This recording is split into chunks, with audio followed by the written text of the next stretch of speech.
सभी को नमस्कार। सभी का स्वागत है हमारे यूट्यूब चैनल भुवनेश वंश। आज हम अपने हिंदी ऑनर्स पंचम सेमेस्टर के आज्ञे द्वारा रचित कविता नदी के द्वीप को पढ़ेंगे। नदी के द्वीप आज्ञे द्वारा रचित एक कविता ही नहीं अपितु एक उनका पूर्ण उपन्यास भी है।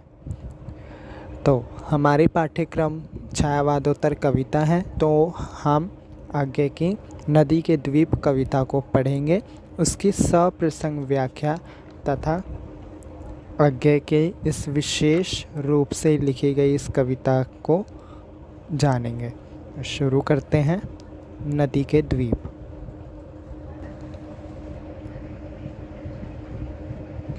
हम नदी के द्वीप हैं। हम नहीं कहते कि हमको छोड़कर स्रोत स्विनी बह जाए। वह हमें आकार देती है। हमारे कोण, गलियां, अंतरीप, उभार, सैकत, कूल, सब गोलाइयाँ उसकी गढ़ी हैं। माँ है, वह है, इसी से हम बने हैं। किंतु हम हैं द्वीप। हम धारा नहीं हैं, स्थिर समर्पण है हमारा। हम सदा से द्वीप हैं स्रोत स्विनी के, किंतु हम बहते नहीं हैं, क्योंकि बहना रेत होना है। हम बहेंगे तो रहेंगे ही नहीं, पैर उखड़ेंगे, पलवन होगा, डहेंगे, सहेंगे, बह जाएंगे। और फिर हम चूर्ण होकर भी कभी या धार बन सकते हैं। रेत बनकर हम सलिल को तनिक गदला ही करेंगे, अनुपयोगी ही बनाएंगे। द्वीप हैं हम, यह नहीं है शाप, यह अपनी नियति है। हम नदी के पुत्र हैं, बैठे नदी के करोड़ में। वह बृहद भूखंड से हमको मिलती है और वह भूखंड अपना पितर है। नदी तुम बहती चलो, भूखंड से जो दाएं हमको मिला है, मिलता रहा है। मांझती संस्कार देती चलो। यदि ऐसा कभी हो तुम्हारे आह्लाद से या दूसरों के किसी स्वैराचार से, अतिचार से तुम बढ़ो, पलावन तुम्हारा घघराता उठे, यह स्रोत स्विनी ही कर्म नाश, कीर्ति नाशा, घोर काल प्रवाहिनी बन जाए, तो हमें स्वीकार है वह भी। उसी में रेत होकर फिर छीनेंगे हम, जमेंगे हम, कहीं फिर पैर टेकेंगे, कहीं फिर भी खड़ा होगा नए व्यक्तित्व का आकार। मात उसे फिर संस्कार तुम देना। इस प्रकार से ये आगे द्वारा रचित पूर्ण नदी के द्वीप कविता है। नदी के द्वीप कविता आगे ने अपनी स्वाधीनता की भावना को देखते हुए रचा। इसमें वह व्यक्ति के स्वातंत्रोत्य मतलब एक व्यक्ति विशेष की स्वतंत्रता पर बल देते हैं। प्रेम की महत्ता को यहाँ पे वह स्पष्ट करते हैं। यहाँ पर जिस प्रकार से यह दीप अकेला में एक लघुता का महत्व दिया था कि किस प्रकार से एक दीप भी अपनी कम रोशनी में भी अंधकार को कम से कम निखार सकता है, और यहाँ पर उसी प्रकार अगेन नदी के दो अलग अलग द्वीपों को, व्यक्ति की अलग स्वतंत्रता को यहाँ पर स्वेच्छाचार से प्रकट किया है। इसमें रोमांटिक है, गैर रोमांटिक मतलब अर्थात इसमें रोमांटिक का स्थल है, परंतु तर्क और बौद्धिकता के साथ समान होकर भी अलग पहचान यहाँ पर आगे ने अपनी प्रकट की है।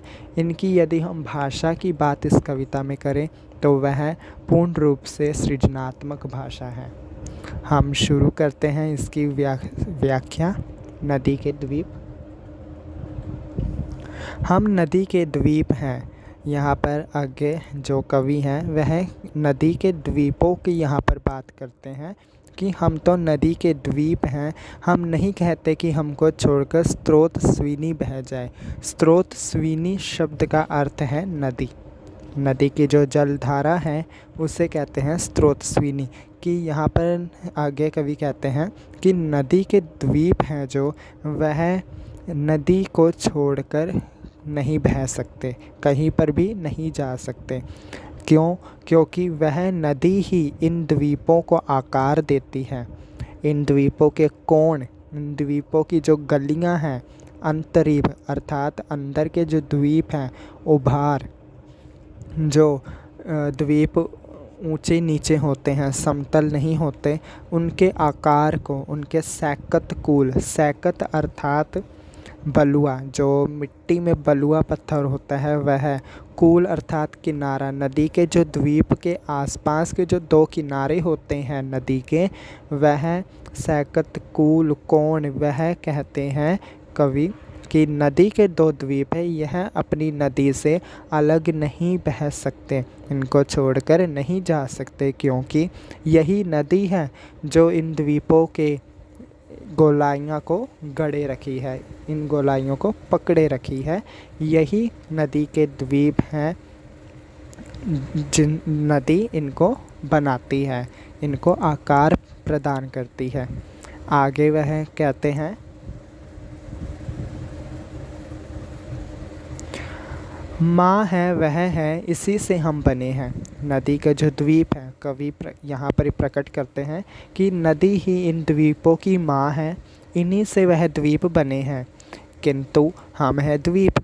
नदी तो बहती जाएगी लेकिन परंतु द्वीप तो वहीं पर रहेंगे। तो इस प्रकार से वो कहते हैं कि नदी हमारी माँ है, हम इसी से बने हैं। हम धारा नहीं है कि हम नदी की तरह एक स्रोतस्विनी में बहने वाली नहीं है, हम धारा नहीं है, हम समर्पण की भूमिका, पृष्ठभूमि को लिए खड़े हैं कि हम अपनी इस माँ के लिए अपना समर्पण करते हैं। हम सदा से द्वीप हैं स्रोतस्विनी के, कि हम इसी नदी के द्वीप हैं और हम इसको छोड़कर कभी भी नहीं जाएंगे। यहाँ पर ही व्यक्ति विशेष को लेकर आगे ने लिखी है, किस प्रकार से वह यहाँ पर अपने वर्चस्व को स्थापित करते हैं। किंतु हम बहते नहीं हैं। जो द्वीप है वह कहते हैं हमारी माँ है नदी, स्रोतस्विनी हमारी माँ है, उसका काम है बहना, परंतु वह बहती नहीं है, कि हम बहते नहीं हैं, क्योंकि बहना एक प्रकार से रेत होना है। हम बहेंगे तो रहेंगे ही नहीं, हमारा जो अस्तित्व है वही पूर्ण रूप से समाप्त हो जाएगा। यहाँ पर समान होकर भी अलग पहचान पर बल दिया है आगे ने, कि अपने अस्तित्व को वह समान तो रखते हैं लेकिन एक ओर से अलग पहचान भी प्रकट करते हैं।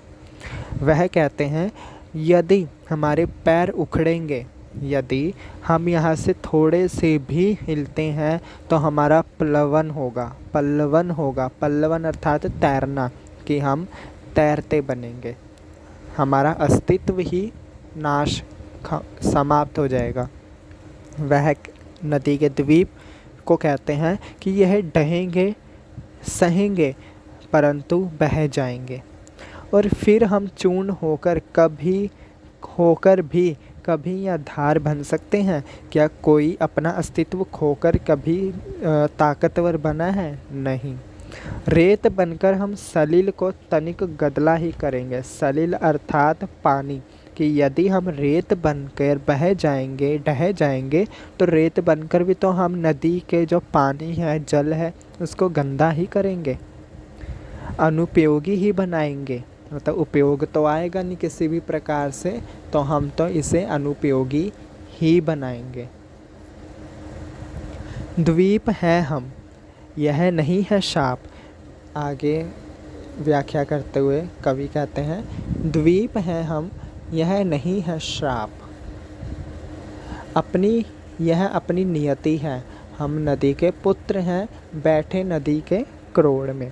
कि यहाँ पर कवि व्याख्या करते हैं कि हाँ, यदि हम द्वीप हैं, हम एक ही जगह स्थिर रहते हैं, स्थिरता की यहाँ पर भावना है, भाव प्रबलता है, भाषा और भाव में प्रबलता है, भाषा और भाव का निषेध है। तो यहाँ पर वह कहते हैं कि हाँ, द्वीप हैं हम, यह हमारे लिए एक तरह का श्राप नहीं है, यह तो हर किसी की अपनी किस्मत, हर किसी का अपना भाग्य, अपनी नियति है, और ये हमारी यही नियति है। हम नदी के पुत्र हैं, बैठे नदी के क्रोड़ में। क्रोड़ शब्द का अर्थ आता है वक्ष, वक्ष जो होता है सीना।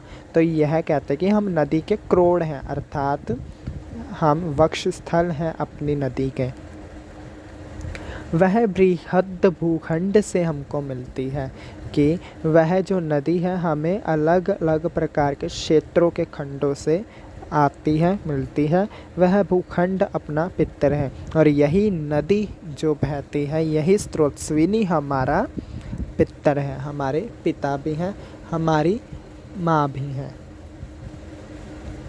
नदी आगे पैराग्राफ की व्याख्या करते हूँ, कहते हैं नदी तुम बहती चलो, भूखंड से जो दाय हमको मिला है मिलता रहा है, मांझती संस्कार देती चलो, यदि ऐसा कभी हो तुम्हारे आह्लाद से या दूसरों के किसी स्वैराचार से, अतिचार से। कि नदी को यह द्वीप कहते हैं कि नदी तुम बहती चलो, भूखंड से जो हमको मिला है वो तो हमको मिलता ही रहेगा, तुम हमें संस्कार इसी प्रकार से देती चलो। यदि ऐसा कभी हो कि तुम्हारे आह्लाद, मतलब यदि तुम्हें किसी भी प्रकार से स्वैराचार अर्थात स्वेच्छाचार, कि तुम्हें किसी भी प्रकार के स्वेच्छाचार से, अतिचार से यदि हमारे पास नहीं भी आना पड़ा तो हमें किसी प्रकार का दुख नहीं होगा। तुम बढ़ो पलावन तुम्हारा घर घराता उठे, यदि जो नदी है वह समय के साथ अपनी दिशाओं को बदलती रहती है। तो यहाँ पर वो कहते हैं कि नदी तुम बढ़ो, तुम पलावन करो, तुम्हारा पलावन तुम्हारे लिए एक कीर्ति साबित हो, और यह स्रोतस्विनी ही कर्मनाश और कीर्तिनाश घोर काल प्रवाहिनी बन जाए तो हमें स्वीकार है कि यही हमारा, यदि द्वीप के आसपास नदी ना आए बहेंगी तो द्वीप का तो अस्तित्व ही समाप्त हो जाएगा। तो यहाँ पर यह व्यक्ति विशेष की स्वतंत्रता की बात करते हैं कि नदी भी एक तरह का व्यक्तित्व है, यदि उसे अपनी स्वतंत्रता चाहिए, उसे कहीं जाना है किसी को छोड़कर तो वो जा सकती है। कि यह स्रोतस्विनी कर्मनाश अगर हमारे लिए बन जाए, अगर कीर्तिनाश हमारे लिए बन जाए, घोर काल प्रवाहिनी हमारे लिए बन जाए तो हमें किसी भी प्रकार का दुख नहीं होगा। हमें तो स्वीकार है वह भी कि उसी में रेत होकर हम मर जाएंगे, जमेंगे, हम कहीं फिर पैर टेकेंगे, कहीं फिर भी खड़ा होगा नए व्यक्तित्व का आकार। कि यदि हम बह जाएंगे, क्या मालूम कि हमारे बह जाने के बाद इसी भूभाग, इसी क्षेत्र पर कोई नया व्यक्तित्व, कोई नया आकार पैदा हो जाए। तो यहीं पर वो कहती हैं अंत में, नदी के द्वीप एक व्यक्ति के रूप में अपनी माँ को कहते हैं कि माँ उसे फिर संस्कार तुम देना। कि यदि कोई हमारे बाद यहाँ पर यदि कोई आता है, कोई नया व्यक्तित्व उभर कर आता है तो माँ इसी प्रकार तुम उसे भी संस्कार देना। इस प्रकार से अज्ञे ने एक व्यक्ति स्वतंत्रता को देखते हुए ये इस कविता को रचा है। आगे हम इसकी सप्रसंग व्याख्या को देख लेते, किस प्रकार से हम इसका संदर्भ प्रसंग को लिख सकते हैं। संदर्भ में हम लिख सकते हैं, नदी के द्वीप कविता सुविख्यात प्रयोगवादी कवि, उपन्यासकार तथा कहानीकार अज्ञे द्वारा रचित है। यह जो कविता है नदी के द्वीप, यह कविता अज्ञे की काव्य संग्रह, अज्ञे का एक काव्य संग्रह है, हरी घास पर क्षण भर। ये उसी काव्य संग्रह से कविता ली गई है। प्रसंग की बात करें तो इस कविता में अज्ञे समाज तथा व्यक्ति प्रेम को नदी के द्वीपों से तुलना करते हैं। वह किसी स्थिर बंधन के रूप में नहीं बल्कि एक स्वतंत्र प्रवाह के रूप में देखते हैं।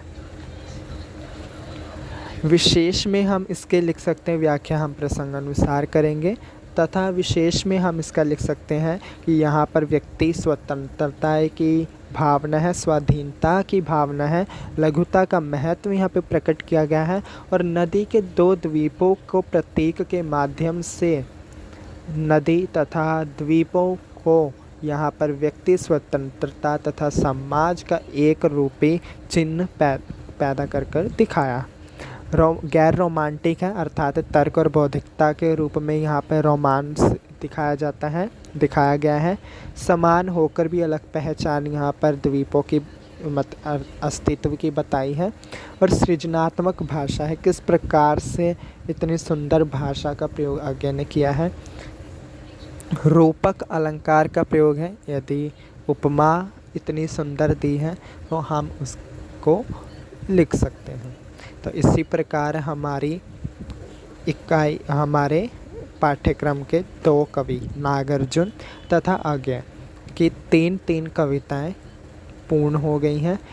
अगला जो हमारा कवि रहेगा पाठ्यक्रम में पढ़ने वाला, वह हमारे होंगे रघुवीर सहाय, जिनकी हमें 2 कविताएं रामदास तथा दयावती का कुनबा पढ़नी है। तो आज की कक्षाओं को हम यहीं पे समाप्त करते हैं। आशा है कि आपको यह कविता पूर्ण रूप से समझ आई होगी। कक्षा के बीच में कुछ यदि गलती हो गई हो तो उसके लिए मैं आपसे क्षमा मांगता हूँ। धन्यवाद।